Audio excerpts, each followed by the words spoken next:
morning! Welcome to Big Tree's New Distributors Orientation. First topic, attitude. Gaano ka-importante ang attitude? 80% sa negosyo natin, attitude, and 20% skills. Anong attitude ang kailangan natin?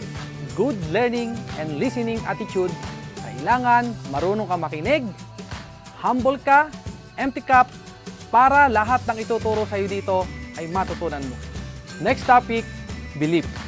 Kailangan 100% maniwala ka sa kumpanya, sa products, sa mga may-ari, sa upline na nag-invite sa iyo dito, sa mga downline sa mga kasama mo, sa mga crossline na makakatulong mo sa negosyo na to, at higit sa lahat, maniwala ka sa sarili mo na pwede kang umasenso, pwede kang mabago ang buhay mo sa negosyo na ginagawa mo. Our next topic is commitment. You should commit to your goals, dreams, family, and sa team na kasama mo sa business. Okay, there's three types of commitment. Number 1, I try. Number 2, I do my best. And number 3, I do my best whatever it takes. At yun ang kailangan mo, yung number 3, para umasenso ka. Next topic, discouragement. Mga kapatid, normal po ang discouragement sa business. Nandun yung ire-reject ka, pagtatawanan ka, ito-turn down ka ng family mo, relatives, and friends. Sabi nga, kung nasaan kami ngayon, dahil sa dami-daming discouragement na natamo namin. Ika nga, kung ikaw yung dinidiscourage ngayon, pinagtatawanan, nasa tamang daan ka dahil ginagawa mo ang negosyo at ginagawa mo ang pangarap mo.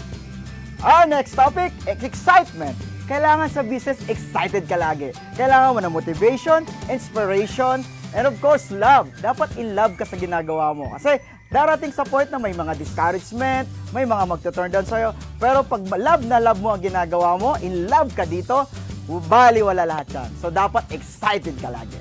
Okay, our next topic is focus. Isa sa mga reasons bakit marami nag-fail sa network marketing kasi madali silang masilaw sa mga nagsusulputang mga bagong companies. 17 years na ako sa business, marami akong kasabayan sa business na till now hindi pa rin sila mayaman. Kasi bakit? Hindi sila content sa isang company lang, palipat-lipat sila ng company.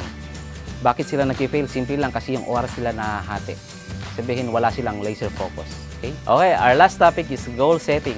One of the best network marketing skills na dapat matutunan ng isang networker ay ang goal setting.